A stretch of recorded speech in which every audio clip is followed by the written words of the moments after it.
اے لوگو جو ایمان لائے ہو، جب تم نماز کے لیے کھڑے ہو تو اپنے چہروں اور اپنے ہاتھوں کو کوہنیوں تک دھو لو، اور اپنے سروں کا مسح کر لو، اور اپنے پاؤں کو ٹخنوں تک دھو لو.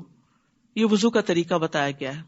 اور اگر تم حالت جنابت میں ہو تو خوب پاک ہو جاؤ، اور اگر تم بیمار ہو یا کسی سفر پر ہو، یا تم میں سے کوئی قضائے حاجت سے واپس آیا ہو، یا تم نے عورتوں سے ملاپ کیا ہو، پھر پانی نہ پاؤ تو پاک مٹی سے تیمم کر لو، پھر اس سے اپنے چہروں اور اپنے ہاتھوں کا مسح کرو. اللہ تم پر کوئی تنگی نہیں کرنا چاہتا، یعنی پاکیزگی کا حکم دے کے مشکل میں نہیں ڈالا، لیکن وہ چاہتا ہے کہ تمہیں پاک کر دے. سبحان اللہ، اللہ اپنے بندوں کو پاک کرنا چاہتا ہے اور تم پر اپنی نعمت کو تمام کر دے تاکہ تم شکر ادا کرو. تو اللہ سبحانہ وتعالی کا مکمل انعام یہ ہے کہ اللہ وضو کے ذریعے گناہوں کو معاف کرتا ہے، اور اچھی طرح وضو کرنا نصف ایمان ہے. وضو ظاہری نجاست کو بھی دور کرنے کا ذریعہ اور باطن کی گندگی بھی دور ہوتی. جب انسان نہا لیتا ہے نا تو بہت سے ردی خیالات اس سے چلے جاتے ہیں، اور اسی طرح دن میں 5 دفعہ اپنے آزاد ہوتا ہے تو بہت سی نیگیٹو تھنکنگ سے آزاد ہو جاتا ہے. کیونکہ ہاتھ دھوتا ہے تو ہاتھوں سے گناہ دھل گئے، ناک دھوتا ہے تو ناک کے، کلی کرتا ہے زبان کے، چہرے کے، پاؤں کے، پھر مسح کرتا ہے، اور اس طرح انسان پھر سے فریش ہو جاتا ہے، اس کے پچھلے گناہ معاف، اور اللہ کی عبادت کر کے وہ ہلکا ہو جاتا ہے.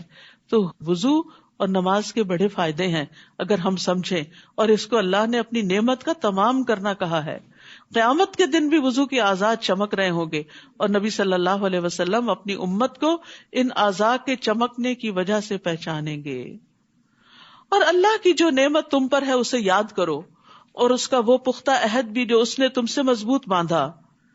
تم نے کہا کہ ہم نے سنا اور ہم نے اطاعت کی، اور اللہ سے ڈرو، بے شک اللہ سینوں کے بھید خوب جاننے والا ہے. یا ایھا الذین آمنوا، اے لوگو جو ایمان لائے ہو، اللہ کے لیے خوب حق پر قائم رہنے والے، انصاف کے ساتھ گواہی دینے والے بن جاؤ، اور کسی قوم کی دشمنی تمہیں اس بات پر آمادہ نہ کرے کہ تم عدل نہ کرو. عدل کرو، یہ تقوی سے زیادہ قریب ہے، انصاف. اور اللہ سے ڈرو، بے شک اللہ خوب خبر رکھنے والا ہے اس کی جو تم عمل کرتے ہو.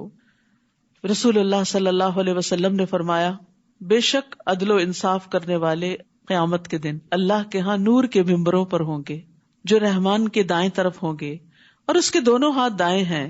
یہ وہ لوگ ہوں گے جو اپنے فیصلوں میں، اپنے گھر والوں میں، اور اپنے ماتحتوں یعنی سب آرڈینیٹس کے درمیان عدل کرتے ہیں، سب کے ساتھ انصاف کا معاملہ کرتے ہیں. وعد اللہ الذین آمنوا وعملوا الصالحات لہم مغفرۃ واجر عظیم. وہ لوگ جو ایمان لائے اور جنہوں نے نیک عمل کیے، اللہ نے ان سے مغفرت اور اجر عظیم کا وعدہ کر رکھا ہے. اور وہ لوگ جنہوں نے کفر کیا اور ہماری آیات کو جھٹلایا، یہی لوگ جہنم کے ساتھی ہیں. تو اللہ کی آیات کا انکار جو ہے وہ بہت بڑا جرم ہے. یا ایھا الذین آمنوا، اے لوگو جو ایمان لائے ہو، اللہ کی اس نعمت کو یاد کرو جو اس نے تم پر کی.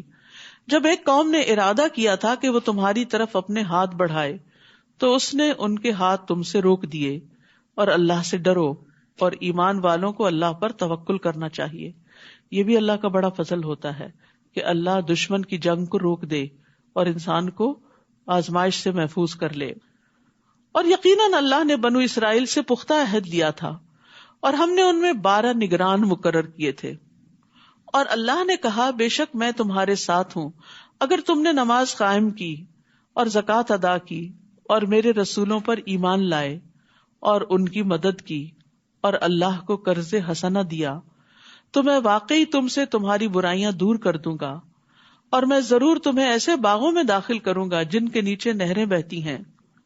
تو اس کے بعد تم میں سے جس نے کفر کیا تو یقیناً وہ سیدھے رستے سے بھٹک گیا.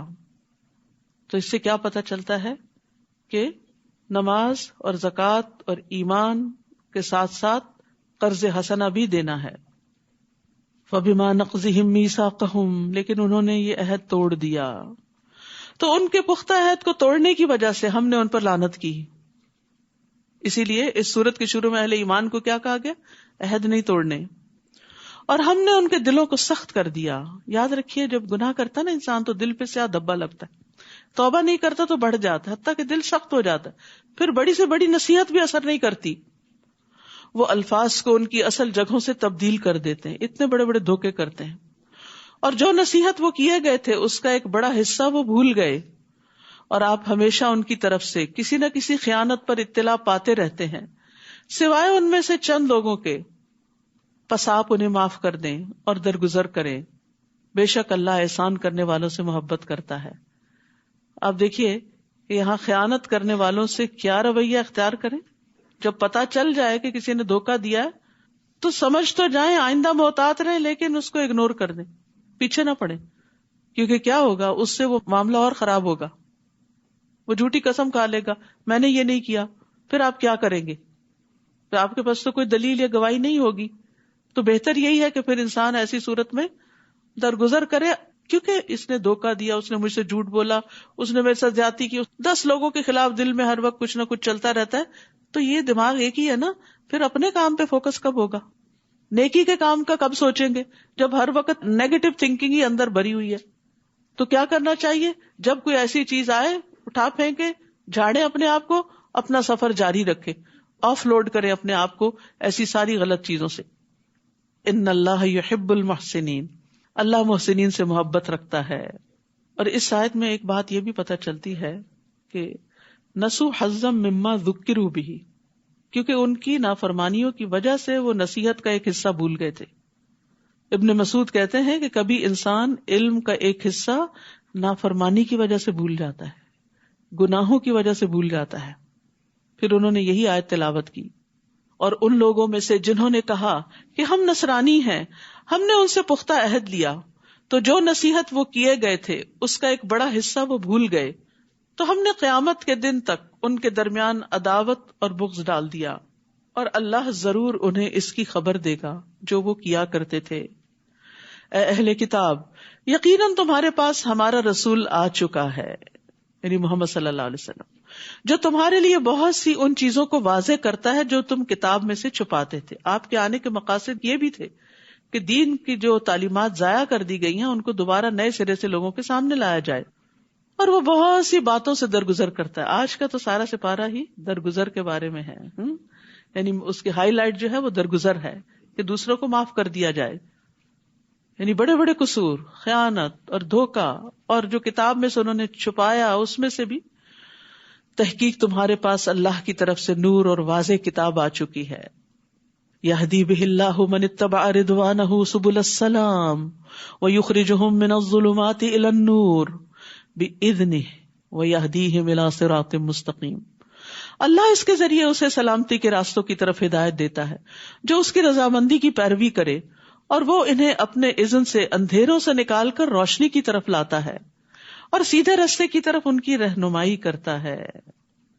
نبی صلی اللہ علیہ وسلم نے فرمایا بے شک انسان اللہ کی رضا حاصل کرتا ہے اور مسلسل اس میں لگا رہتا ہے تو اللہ تعالیٰ جبریل علیہ السلام سے فرماتا ہے کہ میرا فلاں بندہ میری رضا کی تلاش میں ہے، وہ چاہتا ہے کہ اللہ کو راضی کر دے، آگاہ رہو اس پر میری رحمت ہے. کتنی بڑی جزا ہے اس شخص کی جو اللہ کو راضی کرنے کی دوڑ دھوپ کرے. جبریل علیہ السلام کہتے ہیں فلاں آدمی پر اللہ کی رحمت ہو، حاملین عرش بھی یہی کہتے ہیں اور ان کے آس پاس کے فرشتے بھی یہی کہنے لگتے ہیں، حتیٰ کہ 7 آسمانوں والے بھی یہی کہنے لگتے ہیں. پھر یہ بات زمین پر اتار دی جاتی ہے کہ فلاں پر اللہ رحم کرے. اسی لیے آپ دیکھیں جن لوگوں نے انسانیت کی بھلائی کے بڑے بڑے کام کیے، مرنے کے بعد بھی ان کے ناموں کے ساتھ کیا لگتا ہے؟ رحمت اللہ علیہ. کس نے ان کے دل میں ڈالا کہ ان کے نام کے ساتھ رحمت اللہ علیہ؟ اور اگر عربی میں نہیں تو لوگ عام طور پر جو نیک کام کرنے والے ہوتے ہیں، اللہ اس پہ رحم کرے، اللہ اس سے راضی ہو، اس نے میرے لیے یہ اور یہ کیا، اس نے فلاں اچھا کام کیا.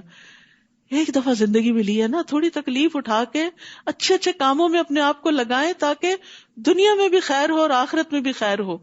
ورنہ صرف نفس کے پیچھے چل کے اور اپنے غیظ غضب اور اپنی منفی عادتوں کو آگے کر کے اور اس کو ہر وقت جسٹیفائی کر کے اپنے آپ کو ضائع کرنا ہے، اور یہ وقت بھی اور عمر اور مال ہر چیز گنوا کے جانے والی بات. تو اس لیے کسی نے زیادتی کی، معاف کیا، آگے چلے، اپنی طرف سے احسان کیا اور اپنا فوکس نہیں بھولے کہ مجھے زندگی میں کیا کرنا ہے. اپنا پیشن دیکھیں کہ کیا ہے آپ کا، کوئی اچھا کام کرنے کا یا بس اسی قسم کی جھگڑوں میں پڑے رہنے کا. یعنی کس چیز کو آپ بہت شوق سے کرتے ہیں, کیا صلاحیت ہے اپنے اندر, اور پھر اس کے لیے اس کام کو اکمپلش کرنے کے لیے ایک برننگ ڈیزائر ہونی چاہیے. یہ برننگ ڈیزائر ہر فضول چیز کو جلا دیتی ہے, ختم کر دیتی, اور انسان کو روشنی دکھاتی ہے اور صحیح رستے پہ رہتا ہے انسان. پھر نیکی اور خیر اور تقوی کے کاموں میں اپنے آپ کو لگائیں, اور اس کے لیے بہترین کام ہے دین کو سیکھنا, سکھانا, لوگوں کو اس طرف لانا, ان کی جگہوں تک پہنچ کر ان کی مدد کرنا, کسی نہ کسی طرح رہنمائی کریں, ان کو کنیکٹ کرتے جائیں اللہ سے. آگے کام وہ خود کریں گے, آپ کا کام صرف کنیکٹ کرنا, خیر کی بات بتائیں, جیسے بھی ان کو آپ اس چیز کی طرف لا سکیں تو ساری بھلائی آپ ہی کے لیے لکھی جائے گی. پھر فرمایا لقد کفر الذین قالوا ان اللہ هو المسیح ابن مریم, یقیناً ان لوگوں نے کفر کیا جنہوں نے کہا کہ بے شک اللہ وہی مسیح ابن مریم ہے, یعنی مسیح علیہ السلام کو الہ کا درجہ دے دیا. کہہ دیجئے تو کون اللہ کے آگے کسی چیز کا اختیار رکھتا ہے اگر اس نے ارادہ کر لیا کہ وہ مسیح ابن مریم کو اور اس کی ماں اور جو بھی زمین میں ہے سب کو ہلاک کر دے. اور اللہ ہی کے لیے ہے بادشاہت آسمانوں اور زمین کی اور جو کچھ ان دونوں کے درمیان ہے. وہ جو چاہتا ہے پیدا کرتا ہے, اللہ ہر چیز پر خوب قدرت رکھنے والا ہے. یعنی اللہ نے عیسیٰ علیہ السلام کو بن باپ کے پیدا کیا تو وہ ایسا کر سکتا ہے. اس کا یہ مطلب نہیں کہ وہ خود اس کا باپ ہے, نعوذ باللہ, ایسا کچھ نہیں ہے. اور ان کی معجزانہ ولادت کا یہ مطلب بھی نہیں کہ اللہ نے ان کو معبود بنا دیا کہ تم ان کی عبادت کرنے لگو یا ان کے بارے میں غلو کرو, حد سے بڑھ جاؤ ان کی عقیدت میں. اور یہود و نصارہ نے کہا کہ ہم اللہ کے بیٹے اور اس کے محبوب ہیں. کہہ دیجئے پھر وہ کیوں تمہیں تمہارے گناہوں کی وجہ سے عذاب دیتا ہے, بلکہ تم ایک انسان ہو ان میں سے جنہیں اس نے پیدا کیا, یعنی تم بھی دوسرے انسانوں کی طرح انسان ہو. وہ جسے چاہے گا بخش دے گا اور جسے چاہے گا عذاب دے گا. بہت ڈرنے والی بات ہے. تو جو مومن ہوتا ہے وہ کبھی اللہ کے عذاب سے بے خوف نہیں ہوتا, وہ فکر کرتا رہتا ہے, وہ اپنی نیکیوں کو بڑی چیز نہیں سمجھتا. اور اللہ ہی کے لیے ہے بادشاہت آسمانوں اور زمین کی اور جو ان دونوں کے درمیان ہے, اور اسی کی طرف لوٹنا ہے. تو یاد رکھیے اللہ کی محبت محض تمنا کرنے سے نہیں ملتی بلکہ ان کاموں سے ملتی ہے جنہیں وہ پسند کرتا ہے. اے اہل کتاب, تحقیق تمہارے پاس رسولوں کی آمد کے ایک وقفے کے بعد ہمارا رسول آ گیا ہے جو تمہارے لیے حق واضح کرتا ہے, تاکہ تم یہ نہ کہو کہ ہمارے پاس کوئی خوشخبری دینے والا اور ڈرانے والا نہیں آیا. تو یقیناً تمہارے پاس خوشخبری دینے والا اور ڈرانے والا آ چکا ہے, اور اللہ ہر چیز پر خوب قدرت رکھنے والا ہے.